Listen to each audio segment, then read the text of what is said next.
Mike Lafferty, and we're privileged today to have Mr. Ron Marz, a comic book legend, with us. How you doing, Mr. Marz? You know, when you say Mr. Marz, I look around for my dad, and he's been dead for 20 years. So. Sorry about that. I'll call you Ron. Is that okay? That'll work. That'll work. All right. Cool. And in true BAMF podcast tradition, we've got like 3 times the co-host as we have the guests. So sorry about that. But Christopher McLaughlin, who is a writer for Green Ronin Press. It used to be. Used to be. These days, I am the creative pit boss at my own little jam, Go Show Press. Fair enough. And Aid Smith, head of Mesozoic Press, and also a frequent artist for us over here at Fainting Goat Games. Glad to have you, Aid.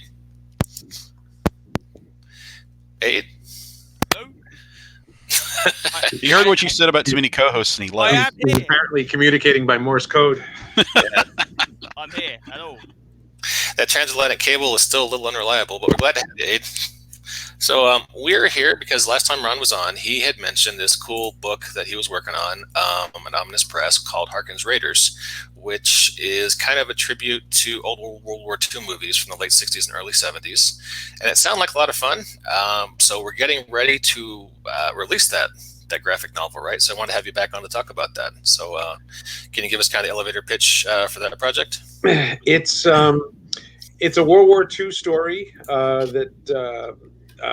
and actually an Army veteran named Alan Cordry came up with.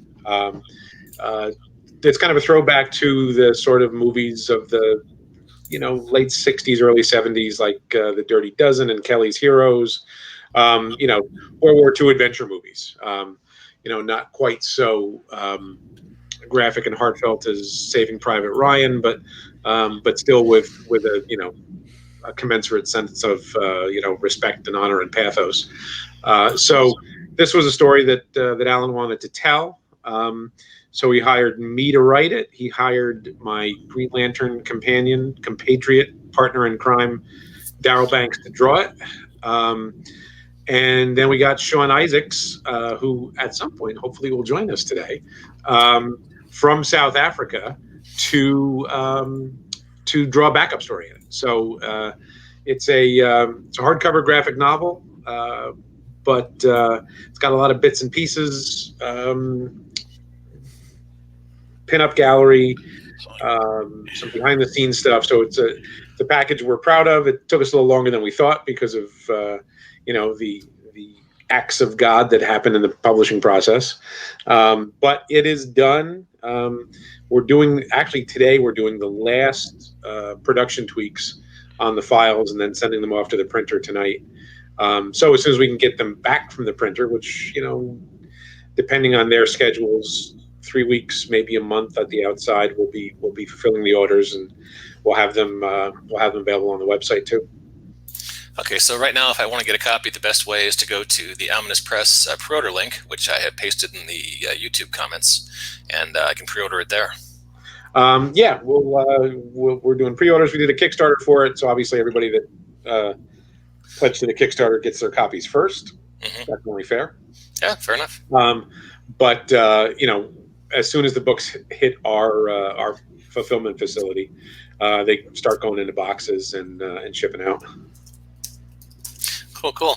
So let's nail down the tone a little bit. We're talking late World War II movies, late 60s World War II movies. Do we mean like Dirty Dozen, Where Eagles Dare, Battle of the Bulge? All that stuff. Dirty Dozen, Where Eagles Dare, Kelly's Heroes, even Guns of Navarone. Maybe even if you want to stretch it, Force 10 from Navarone, which nobody ever saw. That has Harrison Ford in it. Yeah. It's my favorite World War II Harrison Ford movie. Well, I think mine is. Does Raiders count as a World War II movie? Pretty close. He is fighting Nazis, so Nazis get punched, so I guess it's a World War II. So that's kind of the tone that we were going for, but we attached it to some real life instances and circumstances. The team, the Raiders, who are commanded by Captain Harken, work for the Special Operations Executive, the SOE, which was an actual espionage and insurgent organization, really, that was founded by Churchill in 1940, I believe, and was run out of Baker Street in London. So the nickname for a lot of the SOE agents were the Baker Street Irregulars from the Sherlock Holmes stories. So there are some amazing, like, real life SOE exploits that you can find online. These insane missions that were pulled off in occupied Europe. So we are mining those. We are tilling those fields. We're telling an SOE story that never actually happened with characters that never actually lived, but we want to sort of breathe as much real life into it as we can. Yeah, that's really cool. I thought I was up in my World War II trivia, but I never actually heard of the SOE office before. I hadn't either before Alan really laid out the story to me. And obviously, I have since done my research, and it's I guess because it was really a British organization, it's not as much on our radar over here. But there were some Americans that actually did work with the group even before we were in Europe. Oh, cool. Yeah, we'll look forward to checking that out. Maybe in America we're a little too focused on how we won the war. I don't know. That's I guess we're more concerned with our part of it, but obviously a lot of the SOE stuff is really pretty fascinating. Can you give us a little tease about the plot that we're going to be seeing in Harkens Raiders? The title of the story is Milk Run, and it was. Which tells you that this was supposed to be an easy mission. This was supposed to be a quick in and out of Finland, grabbing a German scientist who wants to who has fallen out of favor with the Nazis, and rather than take a one-way train ride, he wants to get out of the country. So the mission is to grab this scientist from where he's under German watch and get him to the coast and sail back to the UK. But as the story unfolds, obviously, everything goes wrong, and they're in a much more desperate situation than they expected. Nice. Now, can you tell us about the backup story that you and Sean worked on for this? The backup story is called Bulldog because it's about a bulldog. So there's a character, a pet, a crewman named Alfie in the first that appears in the lead feature, and he's a bulldog that rides in the bomber that ends up delivering Harken's men to their target location. So we sort of introduce this bomber bulldog, and we all just liked him so much that we felt like, well, maybe he needs his own story. So I know, I'm a dog lover. I know Sean is a dog lover. So it just sort of made sense for us to pull him into the mix. And he was interested enough and excited enough to work it in between his Fantastic Four and Avengers pages over the last few months. Yeah, Sean's a bit busy. Every time I talk to him, it's always, he's been over a desk with a light on as he furiously scribbles away at some new Marvel event. He's one of those guys that, he's fast, he's good, he's dependable, he's easy to get along with. He's an editor's dream. So obviously guys like him are very much in demand. And he and I have known each other for a number of years, and I think this is the first time we had a chance to work together. We've gotten close on a couple of different projects, but it just never worked out. And I think this is the first time Sean's actually drawing one of my scripts, so I'm really excited. I'm really thrilled with how the story turned out. He's I've been to South Africa a couple of times, so he's a guy that I've actually gotten to meet and hang out with, even though he lives on the other side of the world. He knows where the good Hooters is in Johannesburg, right? We actually did go to Hooters in Johannesburg.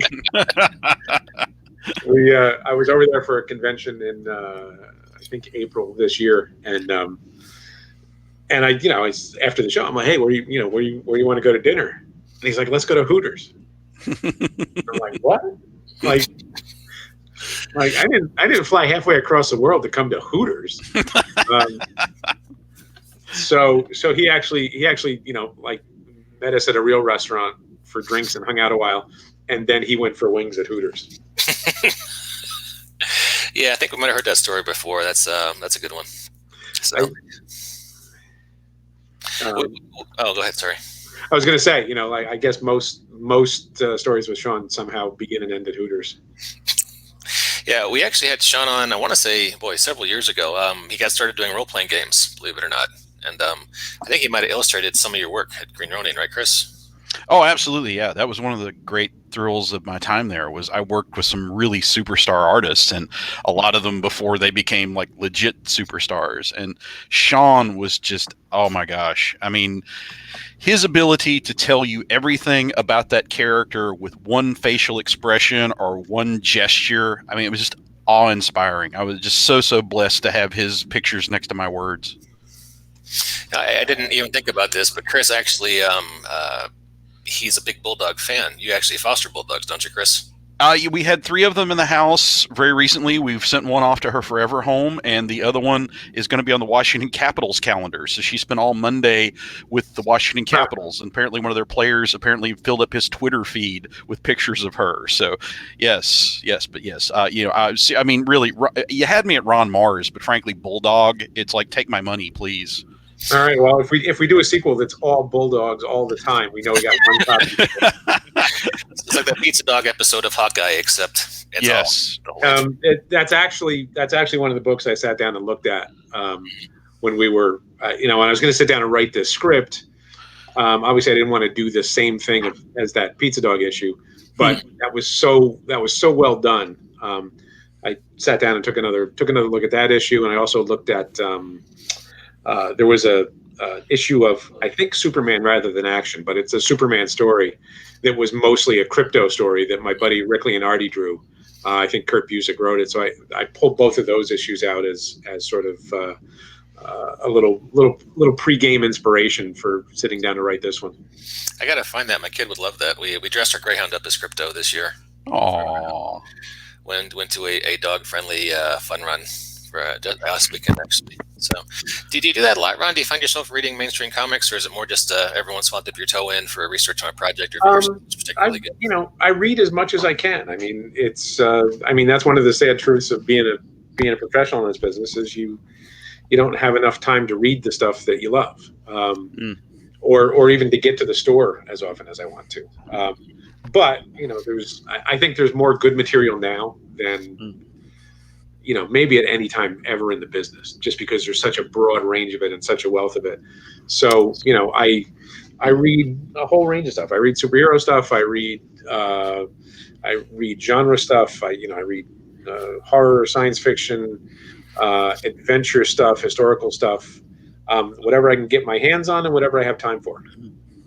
Yeah, I have to agree with you. It's almost like an embarrassment of riches. Some weeks on Wednesdays, I can pick up so many books, and sometimes it'll be the next week before I have a chance to, crack them open. I feel your pain, but mostly it's like, for me, it's like 6 months later when I get a chance to crack them open. You might be busier than I am then. Well, while we're talking about modern comics, I have been following the big rumors about what's coming up at DC, and I read the story and funny enough said, wow, I wonder what Ron Marz would make of this. And in a wild coincidence, wow, I'm talking to Ron Marz. But are you all familiar with the rumors about DC's 5G thing they're going to do? Sure. The rumors are out there, and I might know a thing or two that's not out there. But yeah, I know. I'm sorry. The last time we had a talk, we talked about how everything happened in the comic industry these days seemed to happen to you first. And I thought, well, here you go. Here's a guy who had to replace a legendary character in the DC pantheon. And I was wondering if you had some thoughts, and given that the ins and outs of having to replace a classic character like that. Well, to me, it's all cyclical. DC seems to me to have more of a tradition of mantles being passed down and legacy heroes taking over for previous ones. That's much more of a DC conceit than it is a Marvel one.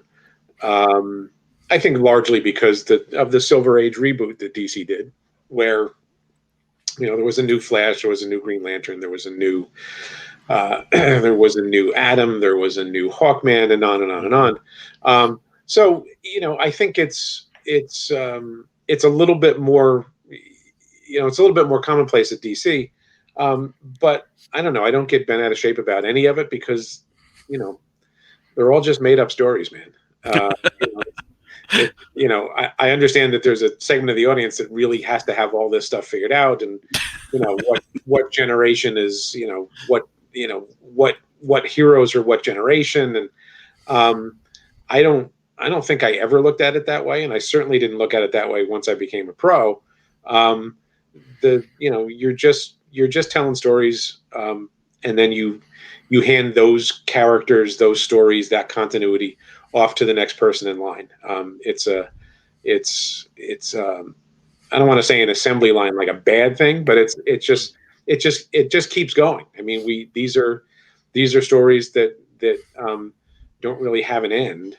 They just the next chapter comes out every month. And I think whatever way you can find new and interesting ways to tell a story, and if that means replacing a hero for a while, if that means creating an heir to a legacy, that's all fair game. So we'll see how it all unfolds. And look, as with anything, there will be people that love it. There will be people that hate it. There will be people that hate it that buy 2 copies a month, one so they can have it, and one so they can destroy the copy that they're really upset with. So in that sense, I guess I've been there and done that to great extent. There's really no answer beyond find the books you like and read them and spread the word about the ones you like. I'm guessing at this point in your career, you've probably got you probably don't feel too fatherly or too possessive of any character you've worked on, in the past. Probably had to distance yourself, just for. Yeah, I mean, to great extent, they're somebody else's toys and you're just playing with them. I might feel a little more. I might feel a little bit more proprietary about a character I created, like Kyle Rayner, because he didn't exist before. He is what he is to a large extent because we made him that way. So that's so there's I certainly feel more kinship to a character like Kyle than I do even a character like Silver Surfer that I wrote for 5 years, but still I would, it's very much, a Stan and Jack creation, and following on the heels of what Stan and John Buscema did, and Jim Starlin and Ron Lim. I had a great time working on that book, and I still love that character, but I don't have the attachment to it that I do for, say, Kyle, because Darryl Banks and I were kind of his parents.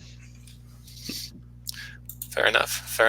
Aid, you've been kind of quiet. Do you have any questions or thoughts for Ron while we're here? Can you hear me?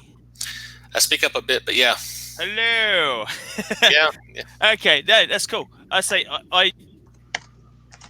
I'm interested to know, kind of like Chris was saying about the new DC generation. Do you think it's a good idea that they would kind of sweep all the old characters away completely, or do you think they still have to have those characters as still functioning in the background so that people can they're saying that they're going to get rid of Bruce? They're saying there's a good chance that Diana may be replaced by somebody, and obviously Green Lantern and Flash is another character. Do you think the idea that there's kind of always the legacy character hanging on their shoulders either hampers the implementation of a new character or keeps people interested in the book? I have the weird idea that we should read the stories first and then decide. Yeah. I'm sort of a rebel in that sense, and that I'll tell you what I think after I read it, because ideas are a dime a dozen. Ideas are not worth much in terms of sort of currency. Execution is what matters. A half-assed idea executed supremely well is ultimately worth a lot more than a great idea executed in a half-assed manner. Because you had the advantage that you had Kyle was obviously tied to the Guardians, but didn't have Hal constantly hanging around as a secondary character. So that was at least you got a clean break effectively, which was, I think, helped Carl become as popular as he was. Because I think if Hal was always going to be there, I think people would go, "Oh, we're more Hal panels. Where's the Hal panels?" But I don't know. Yeah, it's look, different audiences are going to show up for different things, and it's not like it's if just in a for instance, if Hal goes away and he's not Green Lantern anymore, and there's a completely new and different Green Lantern than we've ever seen before, it's not like there's any lack of Hal stories you can go read, right? There's there's frankly 50 years of them. So you can go get that flavor if that's the only flavor you're interested in. Fair enough. That's true. Hey, just curious. So when I first talked to you, it was about this is a kind of a blast from the past, a samurai vampire story you were doing, Shinku, a few years back. Any chance we'll see any more of that character? Yeah, we have. Let me see. Where is it? We have issue 6 is done. Issue 7 is in progress. So very slowly it's coming along. We got to get back to it and get trust me, there's a big stack of stuff on my desk here, and among them are those issues. It's a project that is near and dear because again, it's a creator-owned thing, and it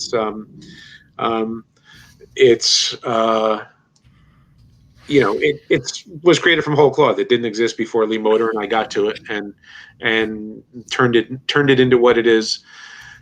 But it's when you're doing a creator-owned book, oftentimes there's not a page rate attached to it. You're doing it out of the love of it, and you squeeze it in when you can. So there will be more. I just can't tell you exactly when, but hopefully next year. Okay. We'll look forward to seeing that. Before we wrap up, just wanted to mention you and Mr. Izaakse, who I guess unfortunately didn't make it to this podcast.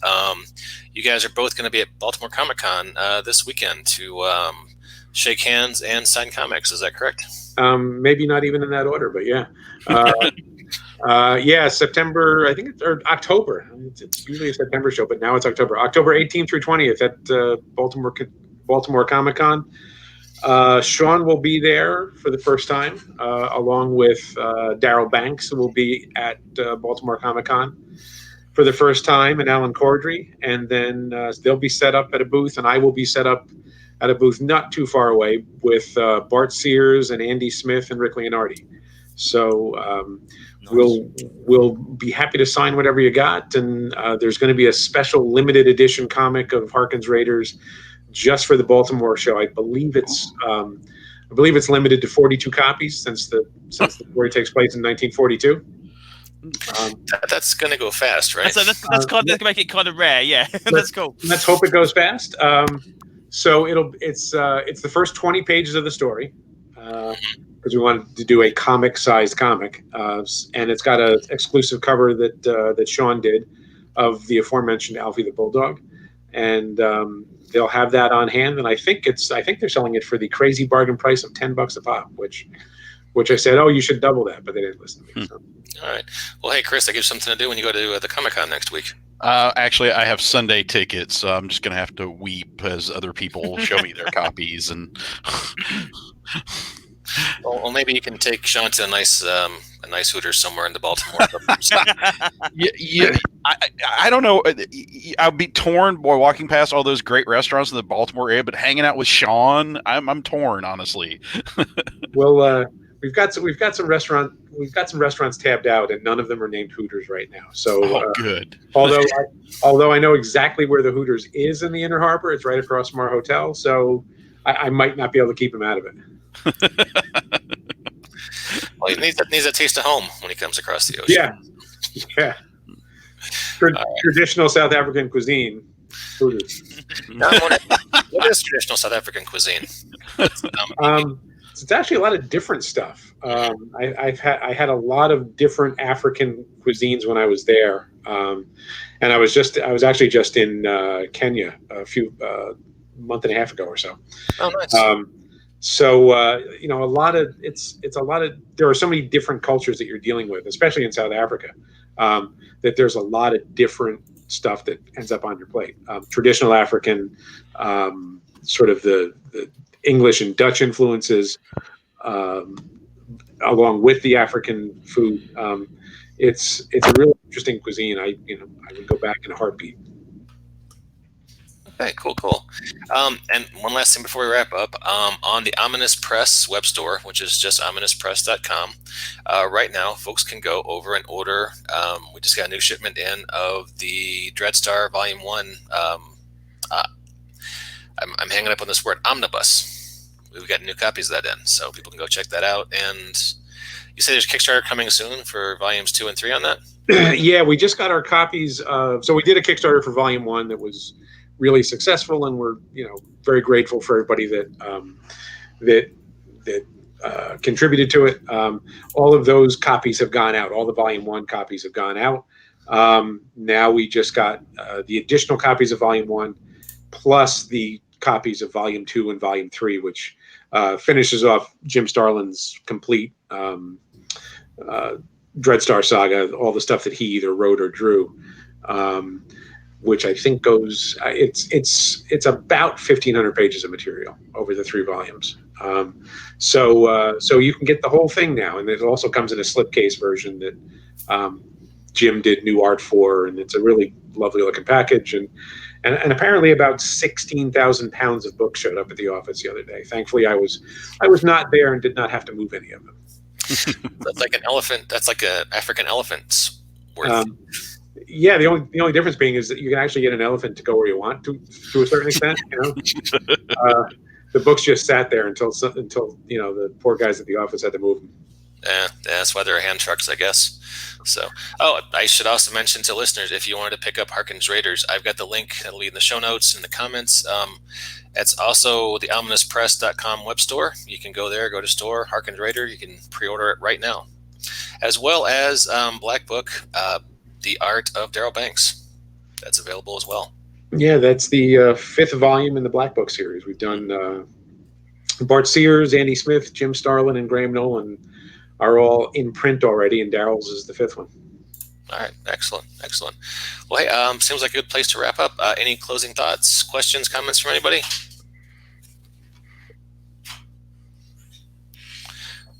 Anybody? Well, thank Ron Marz for coming and talk to us always. I've been a great fan of your work for many years, and I look forward to seeing you in Baltimore, because honestly, no more generous or kinder guy in the business. Really, always good to the fans. Always good to talk to him. Well, surely you have me confused with somebody else, but I'll see if we can. See if we can live up to that in Baltimore in a week. Okay, well, I'll take that silence as the cue that A doesn't have. A, do you have any more questions? No, I'm good. My headset is still playing up, so I will not inflict Morse code on you anymore.